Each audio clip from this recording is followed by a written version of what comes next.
ഇന്നലെ രാത്രിക്ക് ഒരു സിനിമയ്ക്ക് പോകണമെന്ന് ആഗ്രഹം. അങ്ങനെ വിനാനോടൊക്കെ കുഴിമന്തിയൊക്കെ വാങ്ങി തരുമോ, നാളെ ഞങ്ങൾക്ക് ക്രിസ്ത്യാനികൾക്ക് 8 നോൻപ് കൊടുക്കാം.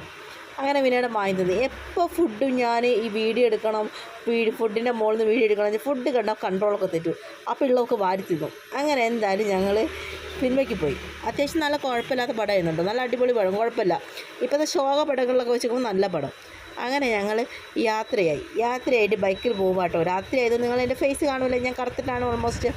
ഈ രാത്രി വർക്ക് ചെയ്ത് ഫിൽറ്ററും ഇല്ല. പോട്ടെ, കറുപ്പുള്ളവർക്കും ജീവിക്കണ്ടേ. 7 അഴുക 10 അഴുക എന്നൊക്കെ പറഞ്ഞാൽ കറുപ്പുള്ളവർക്ക് കറുപ്പിൻ്റെ വിഷമം അറിയുള്ളൂ. അങ്ങനെ ഞങ്ങൾ തിയേറ്ററിലെത്തി, പടം കണ്ടു. നല്ല പടമാണ്. പക്ഷെ നല്ല പടമായത് ദൈവം എൻ്റെ അനുഗ്രഹം കൊണ്ട്. അതെന്തെങ്കിലും മോശമായാൽ വിനോദനെ കൊന്ന് മേടിച്ചത്. പക്ഷെ വിനോദൻ്റെ മോൻ നല്ല ഹാപ്പി ആയതുകൊണ്ട് തന്നെ എനിക്ക് ഉറപ്പാണ് വിനോദന് പടം ഇഷ്ടപ്പെട്ടിട്ടുണ്ട്. അങ്ങനെ എന്തായാലും ഞങ്ങൾ പടമൊക്കെ കഴിഞ്ഞു. ഞാൻ പറഞ്ഞു വിനോദ 2:45 അപ്പോൾ നമുക്ക് വീട്ടിലേക്ക് പോകാം. അങ്ങനെ ഞങ്ങൾ 2:45 വീട്ടിൽ പോയി. പക്ഷേ വിനോദന് ഭയങ്കര ഹാപ്പിയോട് കുഴപ്പമില്ല കേട്ടോ.